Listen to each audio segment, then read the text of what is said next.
Hey guys, welcome back to Record-ology. Okay, I want to tell you and show you about a very odd record I came across. Now, as you know, or as you may know, I don't buy new vinyl very often at all.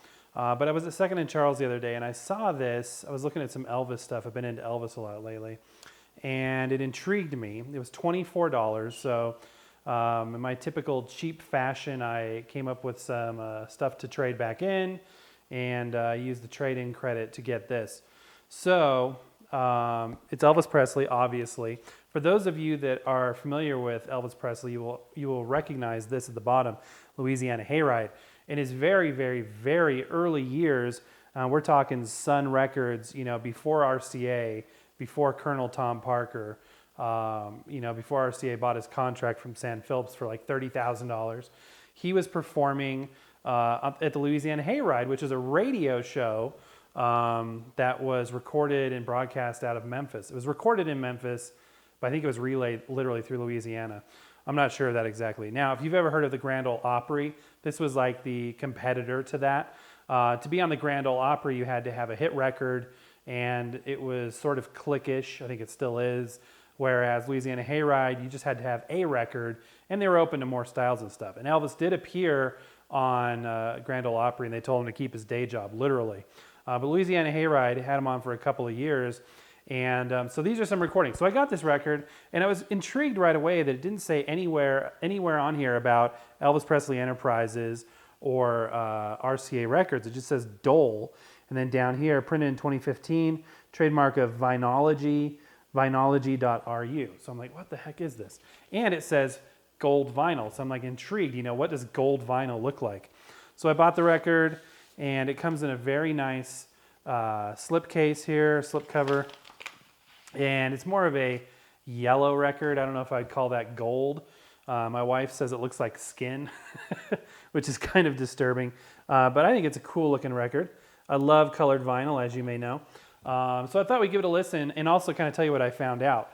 So I went to Google, or I went to a web browser, and I went to vinology.ru, and it pulled up a website in Russian characters. And I was like, what in the world is this? Vinology.ru. And I translated it, and come to find out, it's like a Russian record label that publishes a lot of famous people's music, but usually they're public domain copies or public domain recordings. So I thought that was kind of weird. And so I put this on, and the sound quality was awful. I mean, it is bad. And it says it's printed on vinyl virgin. It's 140 grams. It's a beautiful physical record. But apparently this company is kind of hit or miss. Some of the stuff is really good. Some of the stuff is not as good.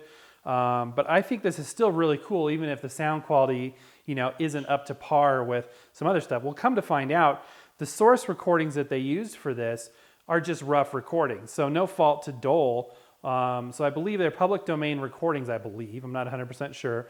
But they went to the trouble of packaging it here with some very interesting backstory on some of the songs, some pictures, and they present this stuff on vinyl, which is really cool to have. It's completely legit, completely legal.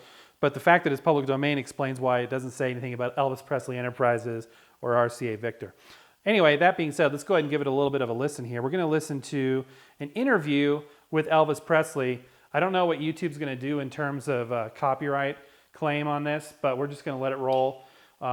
If it's claimed by somebody, then so be it. I think from a historical standpoint, it's going to be worth listening to. So let's go ahead and give it a listen here. I'm going to move this chair out of the way, and we are going to listen to this Elvis Presley interview from 1955 on the Louisiana Hayride radio show.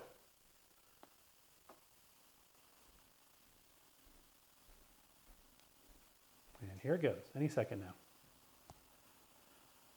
Gentlemen, here we are right now. We're in the backstage at the Robinson Memorial Auditorium, and we're here to try and get a short interview with tonight's attraction, Mr. Elvis Presley. Right now, he's on stage. So far, the numbers that he's done have been Heartbreak Hotel, Long Tall Sally, I Was the One, Money Honey, I Got a Woman, Blue Suede Shoes, and he's closing out right now. I think that you can hear just a little bit of the applause. Let's see if we can get it. I don't think it's coming in clear enough. But Elvis Presley will be in his dressing room in just a couple of minutes. We'll continue then. We'll try to get him over here and try to, as I said a moment ago, try to get him to say a few words into the microphone for you. So we're going to close out right now. We'll be right back as soon as he gets in his dressing room and takes a few minutes rest. So we'll be right back. Well, ladies and gentlemen, we're right now in the dressing room of Elvis Presley. He's just come off stage. Of course, you know, some of the most popular questions that people want to be hearing from him, such as favorite movie stars and things like that. So here we go. Here's Elvis Presley now. Elvis, welcome to Little Rock. Thank you very much. It's a pleasure to be here, sir. Well, would you tell the folks your favorite movie star in the female sex? Oh, well, I like a lot of them, but I guess I like Kim Novak. Kim Novak. What about the male sex? Well, I liked Brando's acting and James Dean and Richard Widmark. Quite a few of them I liked. I noticed in your write-up in Time magazine that you liked football a little bit. Would you tell the folks something about your football experience, or just what position that you like to play best? Well, I played in for 2 years. I never made real good at it, but I mean, I enjoyed playing. Well, okay. Now, what about music? What type of music really appeals to you? I like different types. I like rock and roll and hillbilly pop. Some classical. I like a different kind of music. I like anything, any kind if it's good, you know. Well, speaking of rock and roll, what's your opinion on this rock and roll phase that's going through the country right now? Rock and roll has been in for about 5 years. I'm not going to sit here and say that it's going to last because I don't know. But all I can say is that it's good, the people like it, it's selling. I don't mean mine, I mean rock and roll, but it might change. Like years ago when the Charleston was real popular, the vaudeville acts, stuff like that. You could have told those people maybe that it was going to die out and they wouldn't have believed you. Mm-hmm. But it's dead now, see. And maybe 4 or 5 years from now, well, rock and roll will be dead. But as far as rock and roll goes, you really like it, huh? As far as rock and roll goes, I really like it. I enjoy doing it. And the people have really accepted it great, and it just makes me want to knock myself out to keep giving them something that they enjoy. Well, that's fine, Elvis, and I notice you really do knock yourself out. Say something about your unique style. Where did you get the idea for this? I just landed upon it accidentally, more or less. I'm a pretty close follower of religious quartets. Uh-huh. And they do a lot of rock and spirituals. Uh-huh. And so that's where I got the idea from, is religious quartets. I see. Well, it's really proving to be a good one for you. I notice the fans really go wild. Yeah, we're going to bring out the Memphis Flash now, Elvis Presley by name. The Memphis Flash. There you go. And I love at the beginning, Heartbreak Motel. You know, the song is brand new. Elvis is fresh. I believe, you know, he started recording when he was 19 years old, you guys. And this was a kid that was bullied and made fun of and, you know, took multiple musical styles and turned it into something brand new, which we know today is rock and roll. And it's funny to hear him talk about rock and roll, you know, as though, you know, and as it, you know, actually was. Who knows if that, you know, was going to take off, and obviously it did. So yeah, a really, really cool story. Elvis, I could go on and on and on. I got a lot of interesting stories about Elvis. I've told some of them in the past. Now this record, physically, is just a beautiful record. You can tell that there's a long lead-out groove.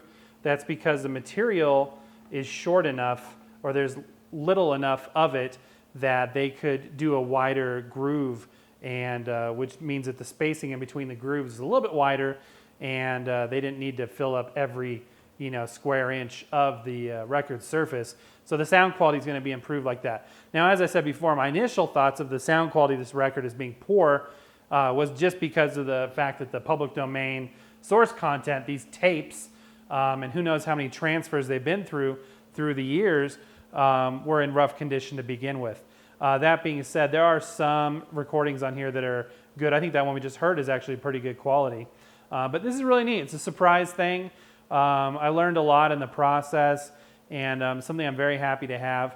If you want to get a copy of this record, I know that Second & Charles is stocking it right now, at least here in Colorado. There's multiple copies in multiple stores.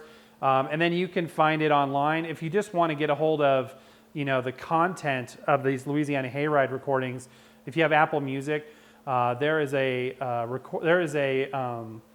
album on Apple Music and probably on Spotify and others as well called A Boy From Tupelo, which has fascinating recordings of Elvis in the studio as they literally find that sound as they're sitting there in Sam Phillips' son's studio in Memphis, you know, just playing around, and made about 5-10 recordings before he hit on anything that were just sort of run-of-the-mill, you know, folk tunes of the day before he finally hit on That's All Right. And this album has all the B-roll from the studio. So you hear him, you know, discovering it, and then let's try that again, let's do this, and all the, you know, the chatter back and forth. It's fascinating. Then at the album also has like 70 or 80 tracks from the Louisiana Hayride. So if you want to learn more, check that out.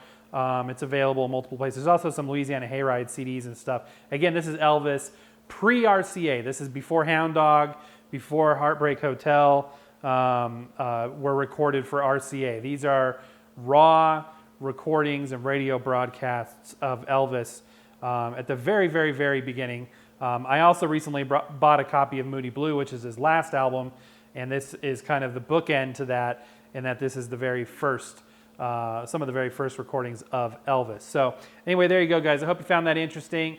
Tell me about your Elvis collection, or anybody else that you've been collecting or looking for lately. Be curious to see how that's going. Hope you guys are having a happy Wednesday. I know we're marching right towards the weekend here, you guys. Summer's starting to wind down. I've had a wonderful summer. I hope you guys have had too. I hope it's been great for you guys. We're getting into fall, so maybe not as many garage sales out there to go record collecting, so we'll have to take our record hunting indoors. Now, stay tuned. I've got some amazing content coming up in the next few weeks, you guys. I have worked out some partnerships with some companies that have been in the works for months. And what that means for you is some exclusive looks at some really cool products and some things for us to review together. As always, happy record hunting. We'll see you next time. Take care, guys. Thank you for being there.